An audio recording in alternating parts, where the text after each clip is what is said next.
அது இப்போ ho'oponopono, I am sorry, please forgive me, thank you, I love you. இந்த 4 வார்த்தைகள் சொன்னா நமக்குள்ள இருக்கிற எதிர்மறை எண்ணங்கள் ரிமூவ் ஆகுறத நம்ம புரிஞ்சுக்கிட்டோம். Attraction, law of attraction. அட்ராக்ஷன்னா ஒரு காந்தத்த வச்சோம்னா அது எல்லாத்தையும் ஈர்க்குது இல்லைங்களா?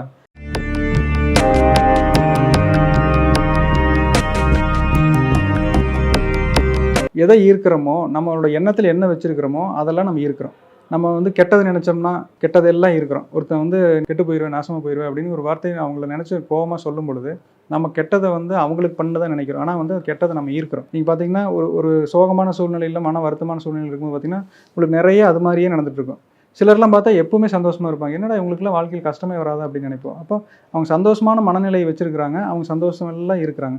அப்போ இந்த ஈர்ப்பு விதிங்கிறத நம்ம புரிஞ்சுட்டோம்னா, நம்ம எதை ஈர்க்கணும், எதை ஈர்க்கக்கூடாதுங்கிறத நம்ம தெளிவா புரிஞ்சுக்கலாம். இப்போ நம்ம ஆல்ரெடி நமக்குள்ள இருந்த எதிர்மறை எண்ணங்கள்லாம் அழிச்சாச்சு. சரி அடுத்து என்ன பண்ணலாம்? இப்போ உதாரணமா ஒண்ணு ஆரம்பிக்கிறேன். நீங்க ஒரு தொழில் பண்ணிட்டு இருக்கிறீங்க. இப்போ உங்க தொழில்ல இந்த வருஷத்துக்கான இந்த ஃபினான்ஷியல் இயர்ல, அதாவது 31 மார்ச் 2025ல என்ன வருமானம் நீங்க ஈட்டலாம்னு நினைக்கிறீங்க? அப்படின்னு சாதாரணமா ஒரு சின்னதா ஒரு கடை வச்சிருக்கிறவர்ட்ட போய் கேட்டோம்னா, என்னங்க கடன்லாம் கட்டிட்டு அப்படியே இந்த கடையை நடத்திட்டு இருந்தா போதும் அப்படிம்பாங்க. இல்ல ஒரு தொகை சொல்லுங்க. ஒரு பெரிய நம்பர் ஈர்க்கிறதுக்கு நீங்க வந்து ஒரு கனவு சொல்லுங்க. உங்களுடைய கனவு என்ன? பெருசா என்ன யோசிக்கிறீங்க? அப்படின்னு கேட்டோம்னா, பெருசா எனக்கு சொல்ல தெரியும். நானே போன கொஞ்ச நாள் முன்னாடிலாம் கேட்டிருந்தோம்னா, நானே ஒரு சின்ன நம்பர் தான் சொல்லியிருப்பேன். இப்போ 1,00,00,000 அப்படின்னு சொல்றாங்க. கோடீஸ்வரன் அப்படின்னு சொல்றாங்க இல்லைங்களா? அது கூட நண்பர் ஒருத்தர் அழகா சொல்லுவாரு. இந்த 1,00,00,000 தொடுறது வந்து கஷ்டம். ஆனா அதுலேருந்து 100,00,00,000 ஆகுறது நம்ம ஈஸியா பண்ணிடலாம் அப்படின்னு சொல்லுவாங்க. அப்போ இந்த 1,00,00,000 1க்கு அப்புறம் எத்தனை 0 போட்டா 7 0 போட்டா தான் 1,00,00,000 வருங்கிறதே வந்து நிறைய பேத்துக்கு நம்ம யோசிச்சதே இல்ல. ஏன்னா, 1,00,00,000வே நம்ம யோசிக்கிறது இல்ல. நீங்க 1,00,00,000 சம்பாரிச்சிருப்பீங்க, சம்பாதிக்கலான்னு இருக்கிறீங்க அப்படின்னு ஒரு கனவு நம்ம வைக்க சொன்னோம்னா, அது எப்படிங்க என்னால முடியாதே. இப்போ இப்படி இருக்குதுங்க. இவ்வளவுதான் வருமானம் நான் 10 வருஷமா பண்ணிட்டு இருக்கிறேன். இதுல வந்து இவ்வளவுதான் வருமானம் பண்ண முடியுது. நான் எப்படி திடீர்னு 1,00,00,000 நம்ம நினைக்கிறது? அப்படிங்கிறதுக்கான உங்களுக்குள்ள இருந்த எதிர்மறை உணர்வுகள நீங்க ஆல்ரெடி இந்த ஹோப்போனோபோனோ வச்சு அழிச்சதுக்கு அப்புறம், இப்ப நான் 1,00,00,000 சம்பாரிக்க போறேன். அப்படிங்கிறத நீங்க வந்து சம்பாரிக்க போறேன் அப்படின்னு நினைக்கும் பொழுது, உள்ளுக்குள்ள ஒரு கேள்வி வரும். எப்புட்றா உன்னால முடியும்? அப்படின்னு நமக்குள்ளேயே சந்தேகமான ஒரு கேள்வி வரும். அதனால என்னன்னா, லா ஆஃப் அட்ராக்ஷன் எப்படி நம்ம பயன்படுத்தணும்னா, இன்னைக்கு தான் மார்ச் 31, 2025. இப்போ உங்க அக்கவுண்ட் பேலன்ஸ் செக் பண்றீங்க. 170 போட்டு, அதாவது 1,00,00,000ங்கிற நம்பர் உங்க அக்கவுண்ட்ல தெரியுது அப்படிங்கிறத நீங்க பார்க்குறீங்க. அப்போ எதையுமே நிகழ்காலத்துக்கு கொண்டு வந்து பார்க்கும்பொழுது, மனம் வந்து அதுக்கு சந்தேகப்பட்டு கேள்வி கேட்கறதில்ல. அது நடந்தா நல்லா தான இருக்குது. இது பார்க்கும்போது நல்லா தான இருக்கு. அப்படின்னு சொல்லி உங்களுக்குள்ள ஒரு மகிழ்ச்சியான உணர்வு ஒண்ணு வருதுங்க. அப்போ அந்த எண்ணம் 1,00,00,000ங்கிறது ஒரு எண்ணம். அது ஒரு விதை.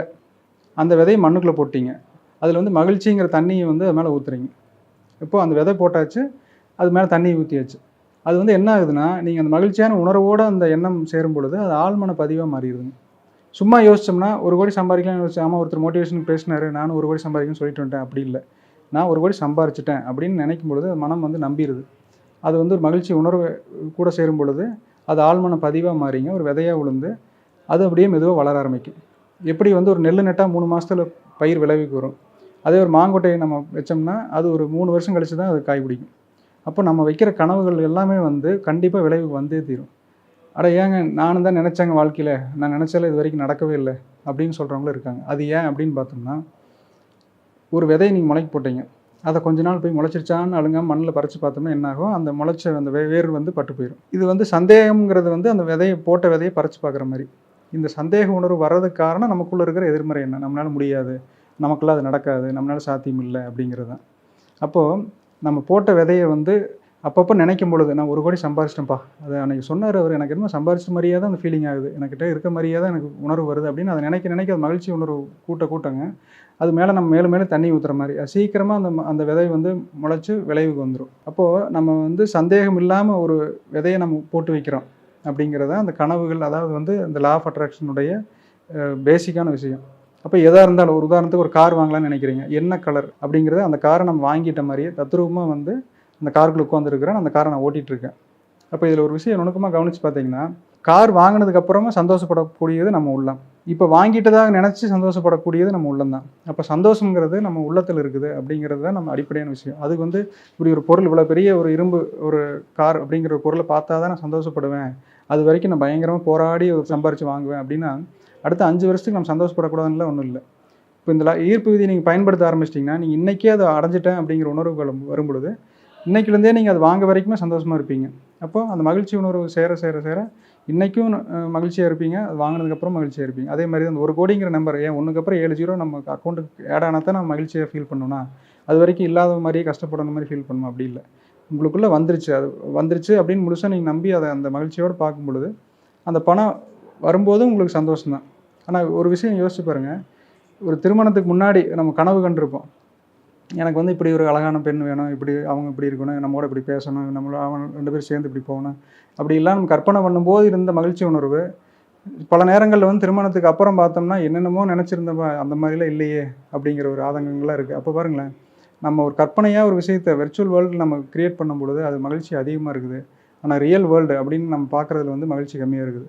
இப்போ நல்லா கவனித்து பார்த்தீங்கன்னா, நம்ம பார்க்குற இந்த ரியல் வேர்ல்டு அப்படிங்கிறது ரியல் கிடையாது, இது ஒரு மாயை அப்படிங்கிறாங்க. இதுதான் வந்து நீங்கள் ஞானிகள்லாம் வந்து என்ன சொல்கிறாங்க, நீங்கள் பார்க்குறதெல்லாம் நிஜம் இல்லை, மாயை, அழிஞ்சு போகக்கூடிய தன்மையில் இருக்குது.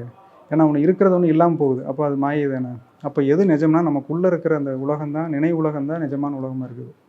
இப்போது நம்மளுடைய எண்ணங்கள் வந்து நம்ம வெளியில் போய் வெளியிலேயே விட்டுட்ருக்குறோம். அதை வந்து நம்ம உடலை நோக்கி திருப்பி நம்ம உள்ளத்துக்குள்ளே கொண்டு வந்துட்டோம்னா நம்ம நிஜமான உலகத்துக்குள்ளே போயிடுறோம். அதுக்குள்ளே வந்து அன்லிமிட்டெட் பொட்டன்ஷியல் இருக்குதுங்க.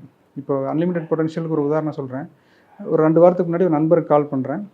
இப்போ தாங்க உங்களை நினச்சிட்டு இருந்தேன், நீங்கள் கால் பண்ணுறீங்க. அவர் எங்கே இருக்கார்? அமெரிக்காவில் இருக்காருங்க. அப்போ அமெரிக்காவில் இருக்கிறவங்கள நம்ம நினச்ச உடனே அவங்களுக்கு போய் அந்த எண்ணம் போய் தொடுது அப்படின்னா, நம்மளோட எண்ணம் நாம் வந்து இந்த 5 அடி 6 அடி உருவம் இல்லை, நம்மளோட எண்ணத்தளவில் பார்க்கும்போது நம்மளோட எண்ணங்கள் பிரபஞ்சம் ஃபுல்லாக விரிஞ்சிருக்குது அப்படிங்கிறத நம்ம உணர முடியுங்க. அப்போ அந்த அளவுக்கு நம்ம ஆற்றல் இருக்குது. சரி, இப்போ எண்ணங்கள் பொருட்களாக பரிணமிக்கிறது, இது ஒரு அடிப்படையான விஷயம். இப்போ நினச்சிட்டேன், காருன்னு நினச்சிட்டேன், இல்லை பணம் நினச்சிட்டா நடந்துருமா? அது எப்படி நினச்சா நடக்கும் அப்படிங்கிற விஷயத்தினோட அடிப்படை என்னென்னா, நினச்சனோட விளைவில் தான் இந்த உலகமே உருவாயிருக்குதுங்க.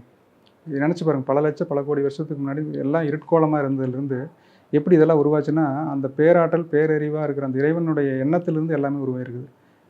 ஒரு பாறை உருவாக்கணும்னா அதுக்கான ரா மெட்டீரியல், இப்போ நீங்கள் சப்பாத்தி செய்கிறீங்கன்னா அது மாவு வச்சு தானே செய்ய முடியும்.